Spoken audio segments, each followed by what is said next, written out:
भारत में समाज सुधार का मार्ग स्वर्ग को जाने वाले मार्ग की भांति है और ये बहुत सारी कठिनाइयों से भरा पड़ा है। भारत में समाज सुधार कार्य में दोस्त बड़े कम हैं, लेकिन आलोचना करने वाले, आप में कमियां निकालने वाले बहुत ज़्यादा।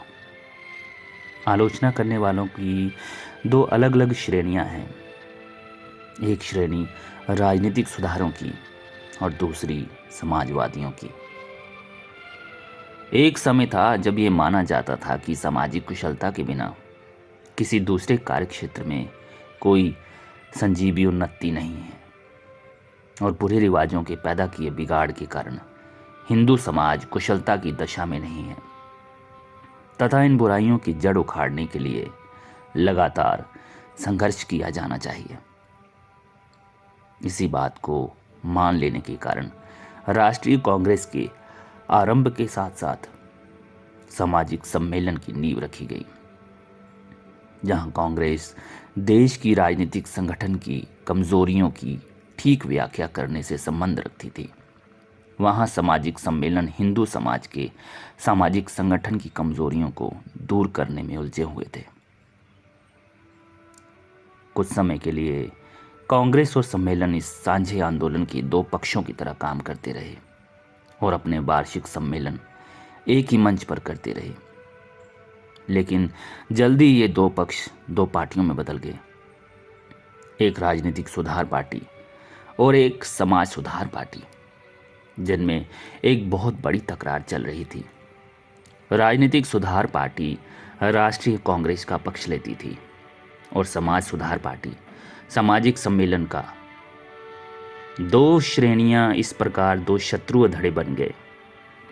झगड़े का प्रश्न ये था कि क्या समाज सुधार राजनीतिक सुधार से पहले किया जाए। मैं अपने तथ्यों के आधार पर अछूतों से किए जाने वाले व्यवहार का उल्लेख करूंगा। मराठा राज्य में पेशवाओं के राज, यदि कोई हिंदू आम गली में जा रहा हो तो अछूत को गली में चलने की आज्ञा नहीं थी, ताकि कहीं ऐसा न हो कि उसकी छाया किसी हिंदू पर पड़ जाने से वो उसे अपवित्र कर दे। अछूतों को निशानी के लिए अपनी कलाई पर या गर्दन में एक काला धागा बांधना पड़ता था, ताकि कोई हिंदू गलती से उससे छूकर अपवित्र हो जाने से बच जाए। पेशवाओं की राजधानी पूना में हर एक अछूत को अपनी कमर के इर्द गिर्द एक झाड़ू लटकाना और उसे लटका कर चलना पड़ता था, ताकि वो उस मिट्टी जिस पर उसके पैर पड़े हैं उसको उस झाड़ू से साफ करता हुआ जाए, ताकि कहीं कोई हिंदू उस पर चलकर उसे अपवित्र ना कर जाए। पुणे में अछूत चाहे कहीं भी हो, उनको एक मिट्टी का बर्तन अपनी गर्दन में लटका कर रखना पड़ता था, ताकि वो अपना थूक उसमें फेंकें, क्योंकि कहीं ऐसा ना हो कि वो थूक धरती पर गिरकर अनजाने में इस धरती पर चलने वाले किसी हिंदू को अपवित्र ना कर दे। मैं हाल ही के कुछ अन्य तथ्यों को पेश करने की आज्ञा चाहता हूं। बलाई लोगों जो मध्य भारत की अछूत जाति के हैं, पर हिंदुओं द्वारा किए गए जुल्म मेरा मकसद पूरा कर देंगे। 4 जनवरी 1928 के टाइम्स ऑफ इंडिया अखबार में आपको इन जुल्मों की रिपोर्ट मिलेगी। टाइम्स ऑफ इंडिया के संवाददाता ने रिपोर्ट दी है कि ऊंची जाति के हिंदुओं अर्थात कलोटियों, राजपूतों और ब्राह्मणों, जिनमें इंदौर जिले के कनरिया, बिचौली, हाफसी, बिचौली मर्दाना और लगभग 15 अन्य गांव के पटेल तथा पटवारी शामिल थे। उन्होंने अपने गांव के बलाइयों को सूचित किया है कि यदि वे यानी कि बलाई उनके सहारे रहना चाहते हैं तो उन्हें निम्नलिखित नियमों का पालन करना होगा। सबसे पहले, बलाई लोग सुनहरी गोटा किनारी वाली पगड़ी नहीं पहनेंगे। दूसरा, वे रंगदार या फैशनदार किनारे वाली धोती नहीं पहनेंगे।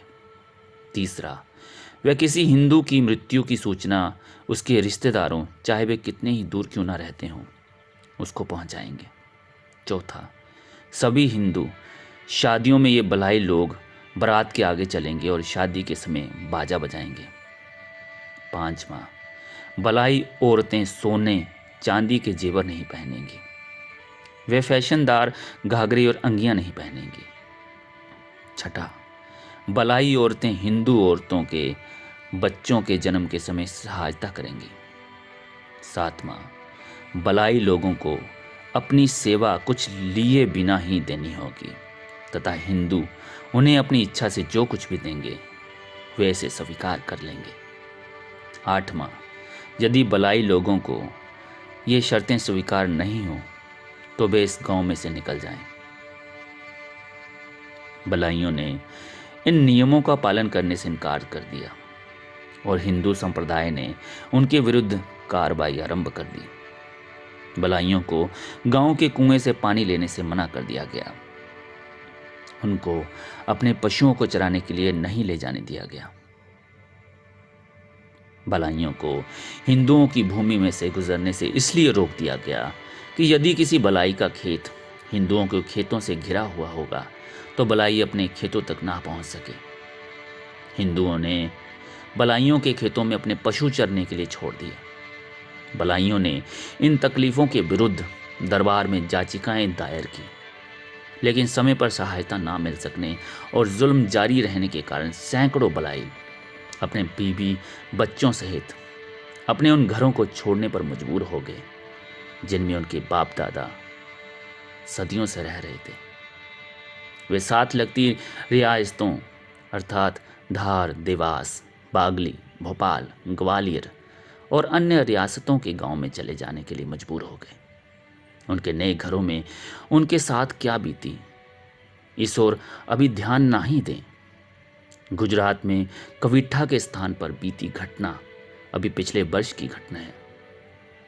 कविठा के हिंदुओं ने अछूतों को आदेश दिया कि वे अपने बच्चों को गांव के स्कूल में, जिसको सरकार चलाती है, भेजने पर जोर ना दें।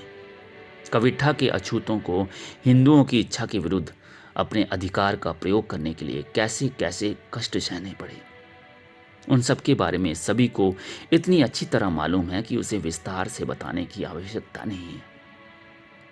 एक अन्य घटना गुजरात के अहमदाबाद जिले के गांव जानू में हुई। नवंबर 1935 में कुछ खुशहाल घरानों की अछूत औरतों ने पानी धातु के बर्तनों में लाना शुरू कर दिया। हिंदुओं ने अछूतों द्वारा धातु के बर्तनों का प्रयोग करना अपनी शान के खिलाफ समझा और इस गुस्ताखी के लिए अछूत औरतों पर हमला कर दिया।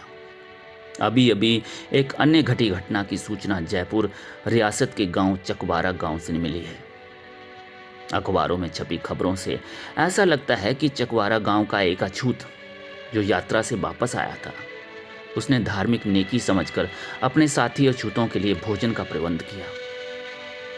दावत देने वाला सज्जन चाहता था कि वह मेहमानों को एक शानदार भोजन दे। भोजन में दी जाने वाली वस्तुओं में घी से युक्त व्यंजन भी था, लेकिन अछूत लोग जब खाना खाने में मग्न थे तो सैकड़ों हिंदू लाठियां लेकर वहां पहुंचे। उन्होंने भोजन बर्बाद कर दिया और अछूतों को मारपीट की।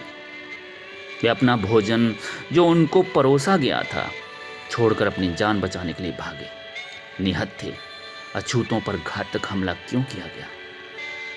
कारण यह बताया गया कि दावत देने वाले अछूत ने घी खिलाने की गुस्ताखी की और उसके मेहमानों ने घी खाने की मूर्खता की थी।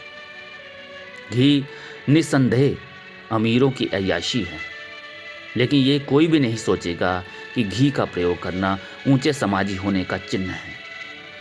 चकवारा के हिंदुओं का विचार इसके उलट था। उन्होंने अपने विचार में अपना ये अधिकार समझते हुए गुस्से में उस बेइज्जती का बदला लिया जो अछूतों ने उनसे की थी। उनके विचार में घी को अपने खाने की वस्तु में प्रयोग करके अछूतों ने उनकी बेइज्जती की थी।